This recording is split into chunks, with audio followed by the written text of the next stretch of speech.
ഏതായാലും doctor mister Divakaran തുടങ്ങി വെച്ച ചർച്ച ഡോക്ടർ ജയകൃഷ്ണനും തുടർന്ന് മാഡമൊക്കെ സംസാരിക്കുകയും ഡോക്ടർ ജയചന്ദ്രനെ പറ്റി വളരെ വിശദമായിട്ട് തന്നെ ഒരേ കാര്യങ്ങൾ എടുത്തിട്ട് ചൂണ്ടിക്കാണിച്ചുകൊണ്ട് സംസാരിക്കേണ്ടായി.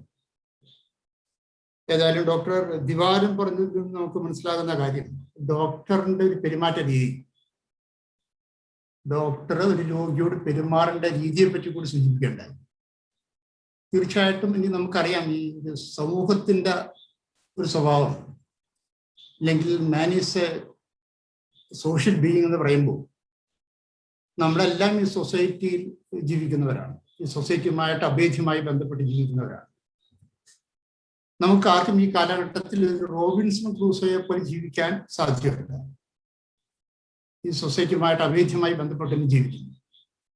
അപ്പൊ പെരുമാറ്റ രീതിയിലുണ്ടാകുന്ന ചെറിയ ചെറിയ അവകർമ്മമായ കാര്യങ്ങൾ, അവസരങ്ങൾ പലപ്പോഴും എനിക്ക് തോന്നുന്ന ഒരു വിശ്വാസം, നേരത്തെ ഡോക്ടർ ജയകൃഷ്ണൻ സൂചിപ്പിച്ചതുപോലെ തന്നെ ഡോക്ടറിൽ രോഗിക്ക് ഒരു വിശ്വാസമൊക്കെ ഉണ്ടാക്കുന്നതിന് സാധ്യമാകും.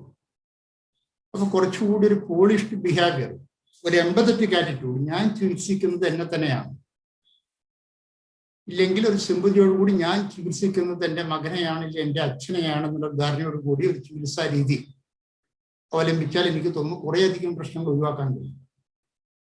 ഒരു രോഗിയെ ചികിത്സിക്കുമ്പോൾ ആ രോഗിയുടെ രോഗവിവരങ്ങൾ എനിക്ക് പറയേണ്ടതാണ്. അതിൻ്റെ ഒരു ഗ്രാവിറ്റി, ആ അസുഖത്തിന്റെ ഗ്രാവിറ്റിയെ പറ്റി, അതിന് ഡോക്ടർ അഡോപ്റ്റ് ചെയ്യുന്ന രീതി, എന്തൊക്കെ മെഡിസിനാണ് പ്രിസ്ക്രൈബ് ചെയ്യാൻ ഉദ്ദേശിക്കുന്നത്, ഇനി അതുകൊണ്ടുണ്ടാകുന്ന എഫക്റ്റ് എന്താണ്, അതെങ്ങനെയാണ് രോഗിയിൽ ഒരു സ്വാധീനം ഉണ്ടാക്കുന്നത്, മെഡിസിൻ്റെ എഫക്റ്റ് എന്തായിരിക്കും, ഒരു സർജറി വേണ്ടി വന്നാലോ സർജറിക്ക് ഉണ്ടാകുന്ന കോൺസിക്വൻസസ് എന്തൊക്കെയാണ്, അത് എത്രത്തോളം സക്സസ്ഫുൾ ആകാം എന്നുള്ള കാര്യങ്ങൾ തുറന്നു പറയുന്നത് കൊണ്ട് യാതൊരു തെറ്റുമില്ല എന്ന് തന്നെയാണ് എൻ്റെ അഭിപ്രായം. അതുപോലെ തന്നെ ഡോക്ടർക്ക് അത് പേഴ്സണലായിട്ട് കഴിഞ്ഞില്ലെങ്കിൽ മിക്ക ഹോസ്പിറ്റലിലും ഒരു PRO ഉണ്ട്, ആ PROക്ക് അത് ചെയ്യാൻ കഴിയണം. കാരണം ഡോക്ടറിന്റെ ജീവനെ പോലെ തന്നെ വളരെ വിലപിടിച്ച ജീവൻ തന്നെയാണ് തൻ്റെ അടുത്ത് വരുന്ന ഒരു രോഗിക്കും എന്നുകൂടി മനസ്സിലാക്കിയേ പറ്റും. അപ്പൊ ആ രീതിക്കുള്ള ഒരു അപ്രോച്ച് എടുത്താൽ എനിക്ക് തോന്നുന്ന ഒരു റാപ്പോ, ഡോക്ടറും രോഗിയും തമ്മിൽ റാപ്പോ ക്രിയേറ്റ് ചെയ്താൽ കുറെ അധികം പ്രശ്നങ്ങൾ പരിഹരിക്കാൻ കഴിയും. പിന്നെ നമുക്കറിയാം ഈ ക്രൈംസ് എല്ലാ സമൂഹത്തിലും ഉണ്ട്. ട്രാഫിക്കിന്റെ കാര്യത്തിലായാലും മറ്റ് നേരത്തെ ബിന്ദു മാം സൂചിപ്പിച്ചതുപോലെ പ്രോപ്പർട്ടി ക്രൈംസ് ആണെങ്കിലും ഒഫൻസസ് അഗൻസ്റ്റ് പേഴ്സൺസ് ആണെങ്കിലും അതൊന്നും കുറഞ്ഞു വന്നിട്ടില്ല, കൂടി വന്നിട്ടുള്ളൂ. ജനസംഖ്യ കൂടുന്നതിനനുസരിച്ച് ക്രൈംസ് കൂടുന്നുണ്ട്. അതുകൊണ്ടാണല്ലോ കോടതിയിൽ തന്നെ പലപ്പോഴും കേസുകൾ വർഷങ്ങളോളം, 20-25 വർഷങ്ങളോളം കെട്ടിക്കിടക്കേണ്ടി വരുന്നതും അതൊന്ന് ഡിസ്പോസ് ചെയ്യാൻ കഴിയാതിരിക്കുന്നതും ഇതുകൊണ്ടാണ്, കേസുകളുടെ ബാഹുല്യം കൊണ്ടാണ്. അപ്പൊ അതുപോലെ രോഗികളുടെ എണ്ണവും കൂടിക്കൊണ്ടിരിക്കും, ഡോക്ടേഴ്സിന്റെ തിരക്കും കൂടിക്കൊണ്ടിരിക്കും. പക്ഷെ ഡോക്ടേഴ്സ് എല്ലാം അതുകൊണ്ട് ഇങ്ങനെ ഒരു റിസ്ക് എടുക്കില്ല, ഇല്ലെങ്കിൽ ഞങ്ങൾ മറ്റുള്ള രാജ്യങ്ങളിലേക്ക് ചേക്കാറാൻ ശ്രമിക്കുന്നു എന്ന് പറയുന്നതിനോട് എനിക്ക് യോജിക്കുന്നു. ഡോക്ടേഴ്സ് ഇവിടുത്തെ സൊസൈറ്റിയുമായിട്ട് ബന്ധപ്പെട്ട് പ്രവർത്തിക്കുന്നവരാണ്. മെറിറ്റിന്റെ അടിസ്ഥാനത്തിൽ ഇവിടെ അഡ്മിഷൻ കിട്ടുന്ന എല്ലാ ഡോക്ടേഴ്സിന്റെയും പഠിക്കുന്നതിന് വേണ്ടി വരുന്ന ചെലവിൽ ഇവിടുത്തെ ഓരോ സാധാരണക്കാരനും ടാക്സ് കൊടുക്കുന്ന പൈസ കൂടിയുണ്ട്. അതുകൊണ്ട് തന്നെ ഞാൻ ഈ രാജ്യത്ത് ജോലി എടുക്കണോ, ഈ രാജ്യത്തുള്ള ജനങ്ങളെ ചികിത്സിക്കണോ എന്ന് കൂടി ആലോചിക്കേണ്ട ബാധ്യത ഓരോ ഡോക്ടർ കൊണ്ടുവന്ന എൻ്റെ ഒരു സജഷൻ, അഭിപ്രായം. അപ്പൊ ഡോക്ടറും ഒരു രോഗിയും തമ്മിലുള്ള റാപ്പോ തീർച്ചയായിട്ടും ഒരു ബന്ധം, നല്ലൊരു ബന്ധം, ദൃഢമായൊരു ബന്ധം തന്നെ ഉടലെടുക്കേണ്ടി വരും. അത് തന്നെയാണല്ലോ ഡോക്ടർ ദിവാകരൻ സാർ പറഞ്ഞ മറ്റേ ഡോക്ടർ CBC വാര്യർ സാറിന്റെ കാര്യം പറഞ്ഞതും അത് തന്നെയാണ്. ഒരുപക്ഷെ പലപ്പോഴും ചിരിച്ചുകൊണ്ട്, എനിക്ക് എൻ്റെ ഒരു സുഹൃത്തായ ഡോക്ടറിന്റെ കോഴിക്കോട്, അദ്ദേഹം പലപ്പോഴും പേഷ്യൻസിന്റെ അടുത്ത് ചിരിച്ചു മുഖത്ത് തട്ടിയിട്ടാണ് പറയാറ്, ഇതൊന്നും സാരില്ലടോ, ഇതൊക്കെ നമുക്ക് ശരിയാക്കാം. ഒരുപക്ഷെ ശരിയായാലും ഇല്ലെങ്കിലും അദ്ദേഹം രോഗിക്ക് പകർന്നു നൽകുന്ന ഒരു കോൺഫിഡൻസ് ഇതൊരു വലിയ കാര്യമാണ്, സംശയമില്ല. കുറച്ചുകൂടി കടത്തി പറഞ്ഞാൽ എനിക്ക് തോന്നുന്നു തൻ്റെ അടുത്ത് വരുന്ന ഒരേ രോഗിയെയും അതിഥി ദേവോഭവ എന്ന രീതിക്ക് കാണാൻ കഴിഞ്ഞാൽ, ആ ഒരു രീതിക്ക് ട്രീറ്റ് ചെയ്യാൻ കഴിഞ്ഞാൽ ഒരു പക്ഷേ ഒരു 60% പ്രശ്നമുണ്ടെങ്കിൽ നമുക്ക് കുറക്കാൻ കഴിയും എന്ന് തന്നെയാണ് ഞാൻ കരുതുന്നത്. പിന്നെ ഡോക്ടേഴ്സ് നേരിടുന്ന ഈ ഡോക്ടേഴ്സിനെതിരെയുള്ള അതിക്രമങ്ങൾ നമുക്ക് ഏത് രീതിക്ക് പ്രിവെന്റ് ചെയ്യാൻ കഴിയും. നമുക്ക് സമൂഹത്തിൽ ഒരുപാട് ഒഫൻസ് ഉണ്ട്, മാറ്റർ നടക്കുന്നുണ്ട്, ദെൻ റിനോട്സ് അറ്റംപ്റ്റ് ടു കമ്മിറ്റ് മാറ്റർ ഉണ്ട്, റേപ്പ് ഉണ്ട്, സെക്ഷൽ ഒഫൻസ് ഒരുപാടുണ്ട്. ഇതിനൊക്കെ ഒരു പ്രിവെന്റീവ് സ്റ്റെപ്സ് ഏത് രീതിക്കാണ് നമുക്ക് എടുക്കാൻ കഴിയുന്നത്? ഒരു റെട്രിബ്യൂട്ടറി സിസ്റ്റം, എനിക്ക് പണിഷ്മെന്റ് ഒരു റെട്രിബ്യൂട്ടറി ആണെങ്കിൽ ഒരു ഡിറ്ററന്റ് പണിഷ്മെന്റ് കൊടുക്കുന്നതുകൊണ്ട് ഇതൊക്കെ നമുക്ക് കുറക്കാൻ കഴിയും. അപ്പൊ ഇതിൻ്റെ ഒരു പ്രിവെന്റീവ് മെത്തേഡിൽ ഈ പ്രിവെന്റ് ചെയ്യാനുള്ള മാർഗം എന്താണ്? അതാരും സജസ്റ്റ് ചെയ്ത് കണ്ടില്ല. ഒരു പണിഷ്മെന്റ് കൂട്ടുന്നത് കൊണ്ട് ഇത് പ്രിവെന്റ് ചെയ്യാൻ കഴിയും ഇല്ല. ഈ പറയുന്ന രോഗികളെയോ പബ്ലിക്കിനെയോ എഡ്യൂക്കേറ്റ് ചെയ്യുന്നത് കൊണ്ട് നമുക്ക് കുറക്കാൻ കഴിയും. അപ്പൊ എനിക്ക് തോന്നുന്നു പണിഷ്മെന്റ് വേണം, അതോടൊപ്പം തന്നെ രോഗികളെ ഒന്ന് എഡ്യൂക്കേറ്റ് ചെയ്യേണ്ട ആവശ്യം. രോഗികൾ ഇത് പറഞ്ഞു മനസ്സിലാക്കാനും അല്ലെങ്കിൽ പബ്ലിക്കിനെ ഇതൊന്ന് എഡ്യൂക്കേറ്റ് ചെയ്യാനും ഏത് രീതിക്കുള്ള രീതിക്കായാലും കൊള്ളാം. അത് പത്രദ്വാര ആയാലും കൊള്ളാം, ഒരു വിഷ്വൽ മീഡിയ വഴി ആയാലും കൊള്ളാം, ഏത് രീതിക്കായാലും കൊള്ളാം, ഇതൊന്ന് എഡ്യൂക്കേറ്റ് ചെയ്യണം. പലപ്പോഴും മറ്റേ ഡോക്ടർ ജയകൃഷ്ണൻ തൈൽ അദ്ദേഹം ഒരു സാഹിത്യകാരനുണ്ടായ തൊണ്ടയിലുണ്ടായ ക്യാൻസറിനെ പറ്റി പറയുകയുണ്ടായി. എനിക്കറിയാം, ഒരു പ്രസിദ്ധ സിനിമാ സംവിധായകൻ ഒരു സർജറിക്കിടെ മരിച്ചു വീഴുമെന്ന് നമുക്കറിയാം. എറണാകുളത്തുള്ള അറിയപ്പെടുന്ന ഒരു ഡയറക്ടറാണ് അദ്ദേഹം. അപ്പൊ അതിൻ്റെ മറ്റുള്ള കാര്യങ്ങളിലേക്കൊന്നും ഞാൻ കിടക്കുന്നില്ല. അപ്പൊ ഡോക്ടറിനെ പറ്റിയുള്ള വിശ്വാസത്തിന്റെ കാര്യമാണ് നമ്മൾ പറഞ്ഞു വരുന്നത്. പലപ്പോഴും വിശ്വാസക്കുറവ് വരുമ്പോൾ പലപ്പോഴും കാൽമുട്ട്, ഇടത് കാൽമുട്ടിൽ വരുന്ന ഒരു സർജറി തെറ്റ് വലത് കാൽമുട്ടിൽ ചെയ്യുന്ന അവസ്ഥ, ഇടത് കണ്ണിന്റെ സർജറി വലത് കണ്ണിൽ ചെയ്യുന്നൊരവസ്ഥ, സർജറി കഴിഞ്ഞു വരുന്ന പേഷ്യന്റിന്റെ വയറിനുള്ളിൽ ഒരു കത്രിക കണ്ടെത്തുന്ന അവസ്ഥ, ഇല്ലെങ്കിൽ ഒരു പഞ്ഞിക്കെട്ട് കിട്ടുന്ന അവസ്ഥ, ഇല്ലെങ്കിൽ രോഗിയെ തന്നെ മാറിപ്പോയി സർജറി നടത്തുന്ന അവസ്ഥ. ഇതൊക്കെ പലപ്പോഴും നമ്മുടെ പത്രദ്വാര അല്ലെങ്കിൽ മീഡിയ വഴി കേൾക്കുന്ന കാര്യങ്ങളാണ്. ഇതെല്ലാം ഡോക്ടറിനെ പറ്റിയുള്ള വിശ്വാസം, ആ ക്രെഡിബിലിറ്റി, ആ ഡോക്ടറിന്റെ ക്രെഡിബിലിറ്റി കുറയുന്നതിന് കാരണമാകുന്നുണ്ട്. അപ്പൊ ഒരു ഡോക്ടറെ പറ്റി പറയുമ്പോൾ നമ്മൾ പറയുന്നത് പോലെ തന്നെ ഒരു തുള്ളി പോയിസൺ മതി ഒരു വലിയ കലം പാല് കേടാക്കാൻ, ചീത്തയാക്കാൻ എന്ന് പറയുന്നത് പോലെ തന്നെ സാധാരണക്കാരന്റെ മനസ്സിൽ, ഇല്ലെങ്കിൽ ഡോക്ടറിനെക്കാളും വിദ്യാഭ്യാസം കുറഞ്ഞ, ഇല്ലെങ്കിൽ സമൂഹമായിട്ട് വലിയ കോണ്ടാക്ട് ഇല്ലാത്തവരുടെ മനസ്സിൽ വരുന്ന കാര്യങ്ങൾ ഡോക്ടറിനെ പറ്റിയുള്ള അവിശ്വാസമായിരിക്കും. അപ്പൊ ഞാനൊരു രോഗിയെ ട്രീറ്റ് ചെയ്യുമ്പോൾ ആ രോഗി കൊടുക്കുവാന്ന അറ്റ്മോസ്റ്റ് കെയർ ഞാൻ എടുക്കേണ്ടി വരും. ഞാൻ ചെയ്യുന്ന സർജറി വളരെ പ്രോപ്പറാണെന്ന് പഠിച്ച് ചെയ്യേണ്ടി വരും. ഞാൻ പലപ്പോഴും ഡിപ്പെൻഡ് ചെയ്യുന്നത് എൻ്റെ ഒരു സുഹൃത്താണ്, എൻ്റെ ഒരു സുഹൃത്തായ ഡോക്ടർ ചെസ്റ്റ് സ്പെഷ്യലിസ്റ്റ്. ഞാൻ പലപ്പോഴും ഡോക്ടർ പ്രിൻസിനോട് ഞാൻ പറയാറുണ്ട്, അദ്ദേഹം ബേസിക്കലി ഹീസ് ആൻ അക്കാഡമീഷ്യൻ. അദ്ദേഹം ഒരു അക്കാഡമീഷ്യനാണ് ആദ്യമായിട്ട്, പിന്നീടാണ് അദ്ദേഹം ഒരു മെഡിക്കൽ ഓഫീസർ ആവുന്നുള്ളൂ, ഒരു ഡോക്ടർ ആവുന്നുള്ളൂ. ഏത് കാര്യങ്ങളെപ്പറ്റി പറയാനും പഠിക്കാനും കാര്യങ്ങൾ വായിച്ച് മനസ്സിലാക്കാനുള്ള ത്വര അദ്ദേഹത്തിനുണ്ട്.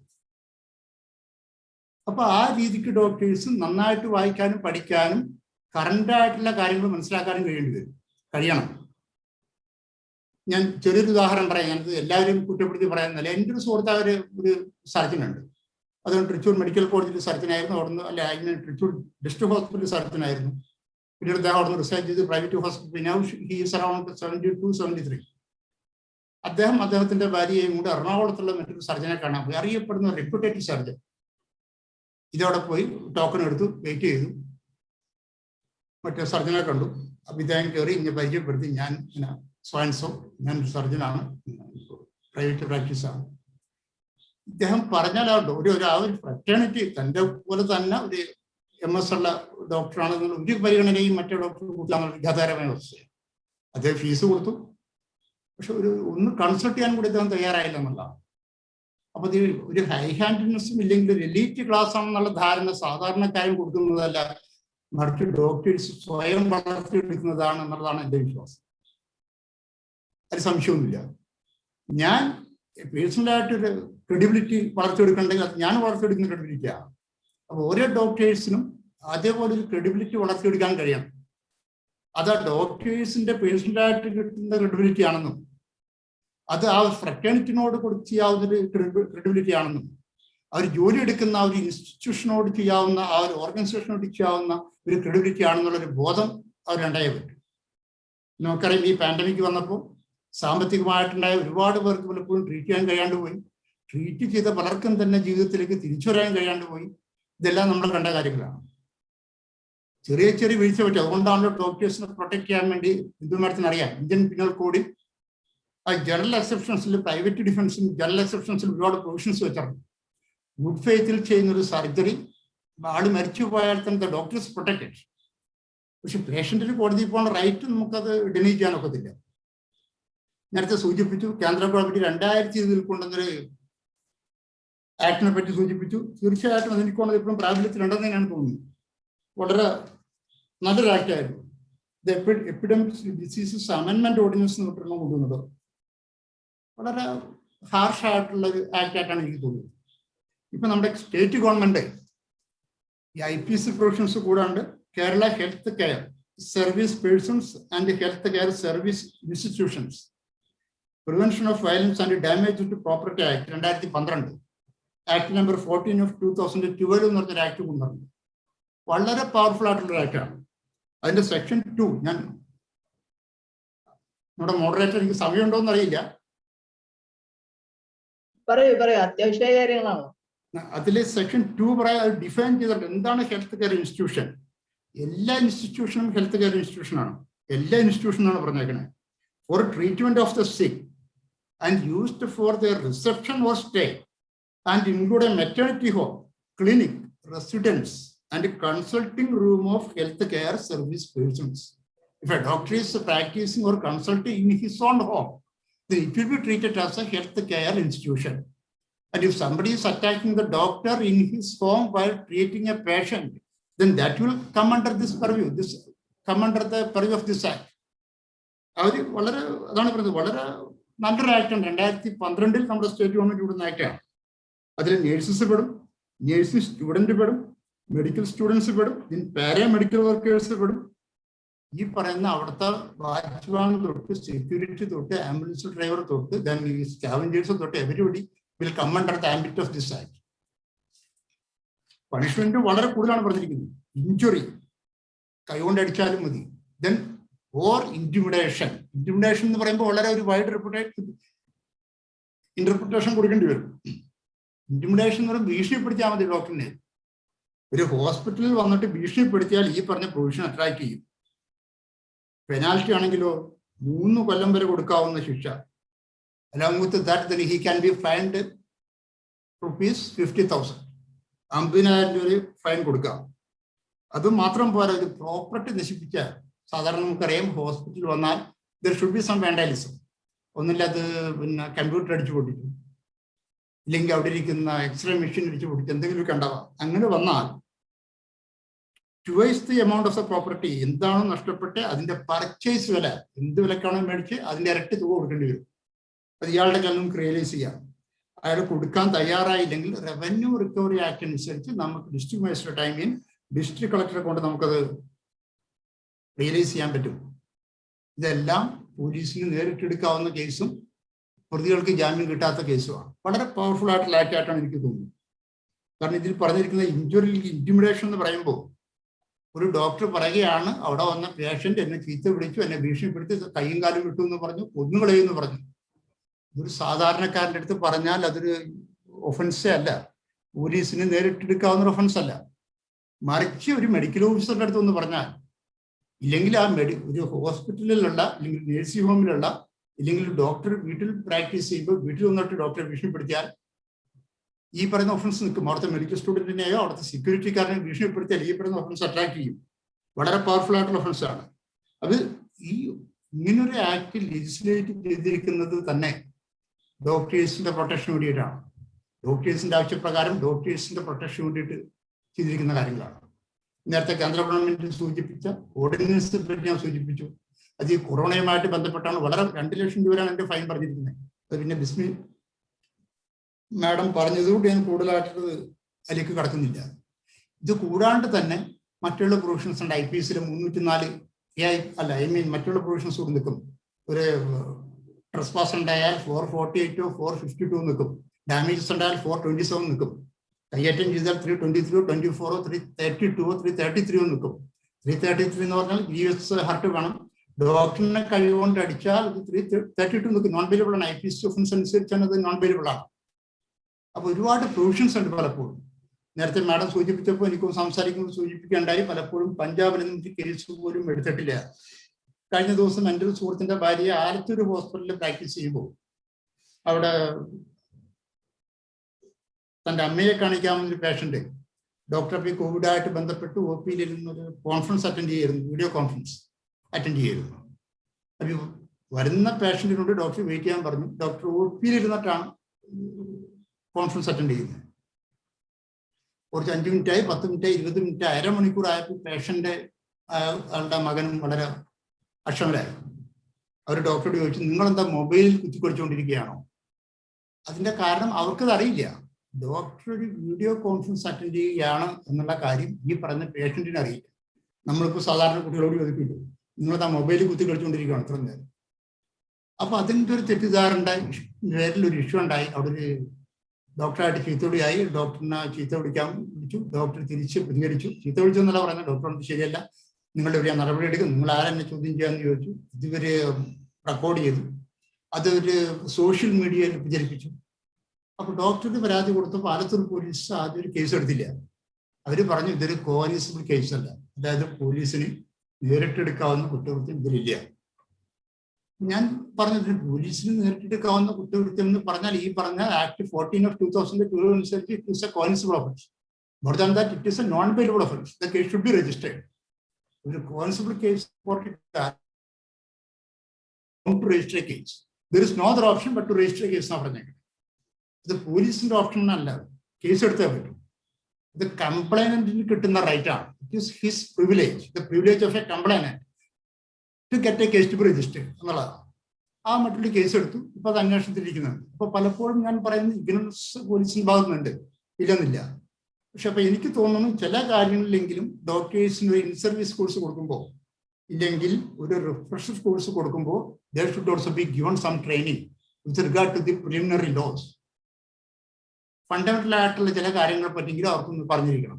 ഇത് പറയാനുള്ളൊരു കാരണം, കഴിഞ്ഞ ദിവസം കോഴിക്കോട് IMAന്റെ കോഴിക്കോട് ബ്രാഞ്ച് ഒരു പാംലെറ്റ് അടിച്ചിറക്കി. അതിൽ ചില പ്രൊവിഷൻസ് പറഞ്ഞിട്ടുണ്ട്, സെക്ഷൻസ് പറഞ്ഞിട്ടുണ്ട്. അപ്പൊ അതിന്റെ ലാസ്റ്റ് പറഞ്ഞിരിക്കുന്ന സെക്ഷൻ 141, സെക്ഷൻ 141, 143 ആണ്. അത് ക്രിമിനൽ ട്രെസ്പാസ് എന്ന് പറഞ്ഞിട്ടാണ് കൊടുത്തിരിക്കുന്നത് punishment. It is a wrong provision. I think that they are wrongly spelled it or mentioned it. അപ്പൊ അത് വായിക്കുമ്പോൾ നമുക്ക് തോന്നും MBBS കഴിഞ്ഞ അല്ലെങ്കിൽ PG കഴിഞ്ഞൊരു ഡോക്ടർക്ക് ലീഗൽ പ്രൊഫഷൻ അറിയില്ല. അത് സാധാരണക്കാരന് തോന്നില്ലെങ്കിൽ നിയമം പഠിച്ചുകൊണ്ടിരിക്കുന്ന കുട്ടികൾക്ക് തോന്നാം, എഡ്യൂക്കേഷന് തോന്നാം, മറ്റുള്ളവർക്ക് തോന്നാം.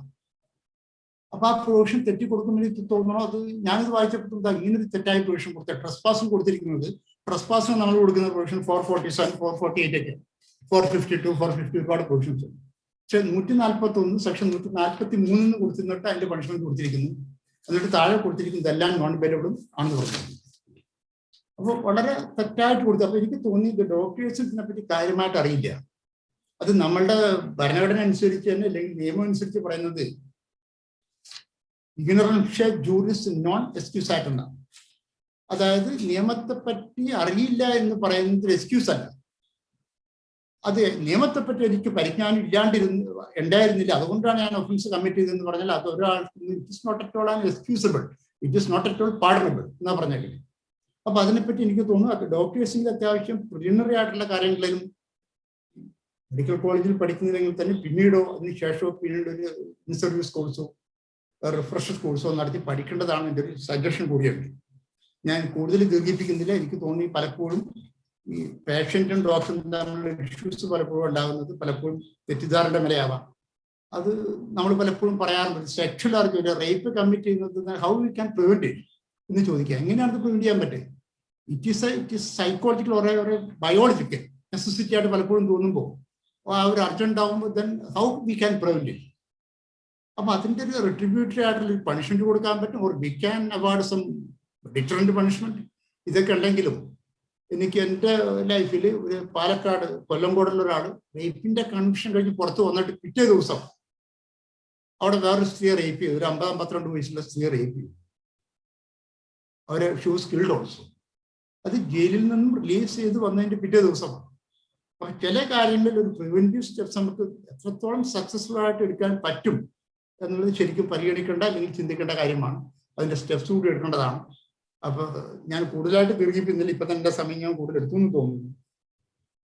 ഏതായാലും എന്നെ ക്ഷണിച്ച ഇതിന്റെ സംഘാടകരോട് നന്ദി പറഞ്ഞുകൊണ്ട് ഡോക്ടേഴ്സിനോടും ഞാൻ വേറെ രീതിക്കല്ല, ഇതൊരു സജഷനാണ്, ഡിസ്കഷനാണ്. ഇതിൽ നിന്നും ഉരുത്തിരിഞ്ഞു വരുന്ന കാര്യങ്ങൾ കൊണ്ട് നമുക്ക് എന്തെങ്കിലുമൊക്കെ സജഷൻസ് ഗവൺമെന്റിലേക്ക് ജിസ്മി മാഡം ഉണ്ട് ഒക്കെ കൊടുക്കാൻ കഴിയാനും that is well and good. പക്ഷെ ഞാൻ പറഞ്ഞു വരുന്നത് പലപ്പോഴും നിയമത്തിന്റെ ഒരു പരിമിതി ഇല്ല, നിയമം കുറവാണെന്നുള്ളതില്ല. ഡോക്ടേഴ്സിന്റെ നല്ല നിയമങ്ങളുണ്ട്, പക്ഷെ അതോടൊപ്പം തന്നെ പലപ്പോഴും റൈറ്റ് ടു ഇൻഫർമേഷൻ ആക്ട് എന്നുള്ളൊരു വകുപ്പ് കൂടിയുണ്ട്. ഒരു പൗരനെ അറിയാനുള്ള അവകാശമുണ്ട്. അപ്പൊ ഞാൻ ഒരു ഹോസ്പിറ്റലിൽ ട്രീറ്റ് ചെയ്താൽ എനിക്ക് തന്ന ട്രീറ്റ്മെന്റ് എന്താണെന്ന് അറിയാനുള്ള അവകാശം എൻ്റെ അവകാശമാണ്. അതെനിക്ക് വേണമെങ്കിൽ റൈറ്റ് ടു ഇൻഫർമേഷൻ ആക്ട് അനുസരിച്ച് എനിക്കൊരു റിപ്പോർട്ട് തരാം, റിക്വസ്റ്റ് തരാം. അത് ട്രാൻസ്പെറന്റ് ആയിട്ട് ഫർണിഷ് ചെയ്യാം, എന്നാലും എനിക്ക് വിശ്വാസം കൂടുള്ളൂ. എനിക്കറിയാവുന്നൊരു കേസുണ്ട്, അതിൽ കൊടുത്ത ഡോക്യുമെന്റ്, ആ ഡോക്യുമെന്റ് ഫോർജിഡ് ഡോക്യുമെന്റ് ആണ്, ഫാൾസ് ഡോക്യുമെന്റ് ആണ്. അതിൽ പല കാര്യങ്ങളും പിന്നീട് എഴുതി ചേർത്തതാണ്. ആ കേസ് ഇപ്പൊ എനിക്കൊന്ന് അയ്യന്തോൾ കോടതിയിൽ പെൻഡിങ് ആണ്, ഒരു പേഷ്യന്റിനെ ട്രീറ്റ് ചെയ്ത കേസ്. ഈ പറയുന്ന നമ്മൾ നേരത്തെ സൂചിപ്പിച്ച ആക്ടിനെ പറ്റി പറഞ്ഞത്, ഡോക്ടേഴ്സിനെ പ്രൊട്ടക്ട് ചെയ്യുന്ന ഒരു ആക്ടിനെ പറ്റി ഞാൻ സൂചിപ്പിച്ചു. അതായത് Kerala health care services prevention of violence and damage to property, അത് ഹോസ്പിറ്റൽ അറ്റാക്ക്. അതിൽ 6 എന്ന് പറഞ്ഞൊരു വകുപ്പ് പറഞ്ഞിട്ടുണ്ട്, സെക്ഷൻ 6 ഉണ്ട്. 6 പറഞ്ഞിരിക്കുന്നത് responsibility of health care service institutions. Responsibility of healthcare service institutions. It shall be the responsibility of each healthcare service institution to furnish in writing, furnish in writing the complete information about medical treatment. എന്നെ ഒരു ഹോസ്പിറ്റലിൽ treat ചെയ്താൽ ഈ section 6 അനുസരിച്ച് എന്നെ treat ചെയ്തതിന്റെ complete information എനിക്ക് റൈറ്റിംഗിൽ തരാൻ, എനിക്കും എൻ്റെ ബന്ധുവിനും റൈറ്റിംഗിൽ തരാൻ that institution is liable. It is the bounden duty of the medical institution to furnish the details in writing regarding the treatment or the steps taken for treating that patient to the patient or to his relative. ഇതുകൂടി നമ്മൾ മനസ്സിൽ വെക്കണം. നമ്മൾ വളരെ transparent ആയിട്ട് പോകണം. നമ്മളൊരു പേഷ്യന്റിനെ treat ചെയ്താൽ കൊടുക്കാൻ കഴിയണം നമുക്ക്. ഇന്ന ട്രീറ്റ്മെന്റ് ഞാൻ കൊടുത്തിട്ടുണ്ട്. ഇനി ഒരു ട്രീറ്റ്മെന്റ് തെറ്റിപ്പോയാലും ഞാൻ പറയുന്ന ഡോക്ടർ ഈസ് പ്രൊട്ടക്റ്റഡ്.